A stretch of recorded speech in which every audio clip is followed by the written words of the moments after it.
Fala pessoal, tudo beleza? Professor André Cordeiro na área.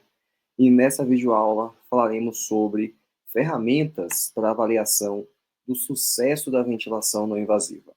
Iniciei o suporte ventilatório não invasivo e quero avaliar se essa estratégia está funcionando ou não, se o paciente ele está respondendo ou não. Então, quais são as ferramentas, quais são as variáveis que eu posso analisar para ter uma resposta mais adequada? Se você se interessa pela área da terapia intensiva, você está na videoaula certa. Então não se esquece, se inscreve aqui no canal, deixa aí embaixo seu like e compartilhe esse conteúdo com os seus colegas. Então é isso, bora pro vídeo.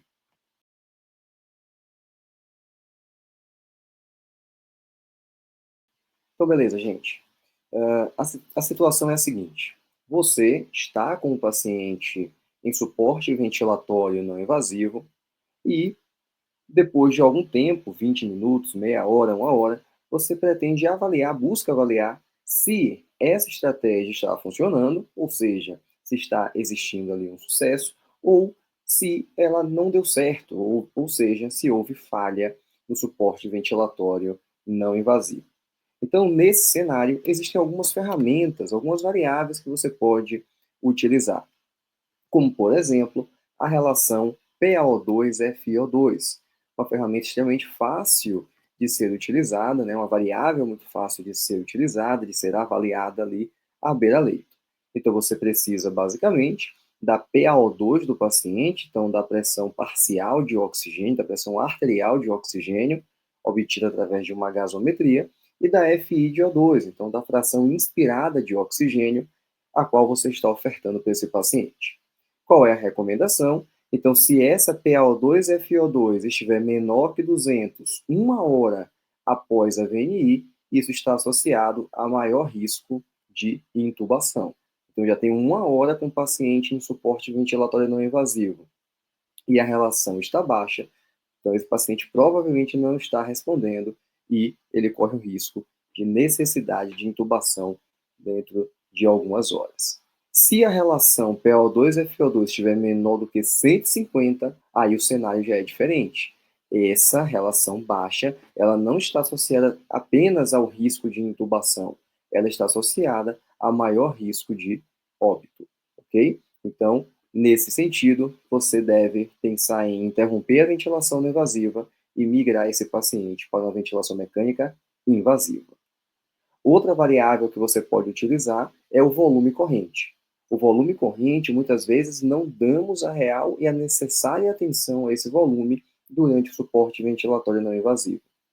Então, após uma hora de uso, se esse paciente mantém um volume corrente muito alto, um volume corrente acima de 9 ml por quilo, né, previsto, isso está associado com risco aumentado de intubação, então falha na VNI, intubação, e também está relacionado a óbito. Ou seja, o volume corrente ele deve ser menor do que 9 ml por quilo, seguindo aquele padrão de 4 a 8 ml por quilo.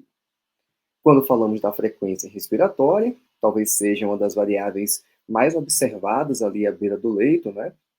Muitas vezes indicamos a VNI porque o paciente está com a frequência respiratória muito alta e, portanto, devo avaliar essa frequência.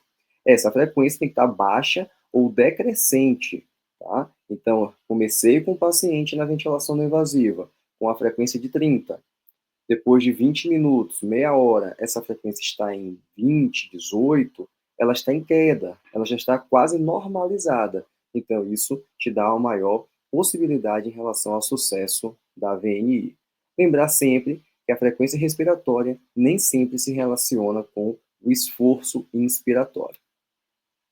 Outra ferramenta que você pode utilizar para avaliar o sucesso, e aí é de um suporte respiratório não invasivo, na verdade aqui de um suporte de oxigênio, né? Então através da cânula nasal de alto fluxo, é o índice ROX. Esse índice ROX ele deve ser aplicado com 2 horas, com 6 horas e com 12 horas. Se em 2 horas, se esse índice estiver menor do que 2,85, é para considerar intubação. Se estiver entre 2,85 e 4,87, espere, Aguarde mais 30 minutos, reavalie esse paciente e observe se houve melhora. Então, se houve melhora, ele vai estar acima de 4,88. Então, continue com esse paciente na CNAF, que ele está respondendo.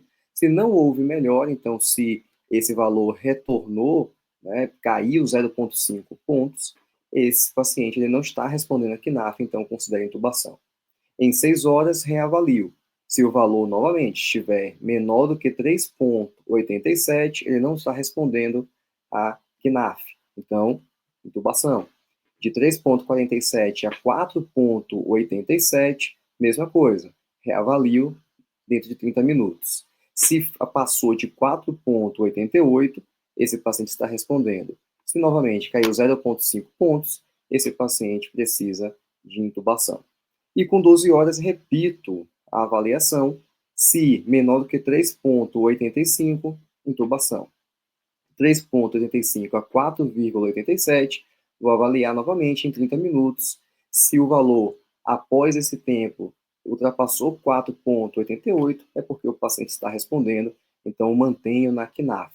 Se houve a queda, então ele não está mais respondendo, então considere a intubação. Outra ferramenta que pode ser utilizada é a escala ACOR. A escala ACOR, então, cada letrinha dessa aqui está associada com uma variável. Então, esse H, né, ele tem relação com a frequência cardíaca. Então, observe que ela pode ser pontuada em 0 e 1. Menor do que 120 é 0, maior que 121 é 1. O A em relação à acidose, acidemia, alcalemia. Então, vejam que você tem pontuação aqui de 0 a 4, dependendo do valor do pH. O C tem relação com consciência, então Glasgow, tá? Que varia de 0 a 10, de acordo com Glasgow, que também pode variar de 15 até menor igual a 10. O O tem relação com oxigenação, que vai variar de 0 a 6 pontos, de acordo com a relação PaO2-FO2. E o R tem relação com frequência respiratória, variando de 0 a 4 pontos, de acordo com a frequência respiratória.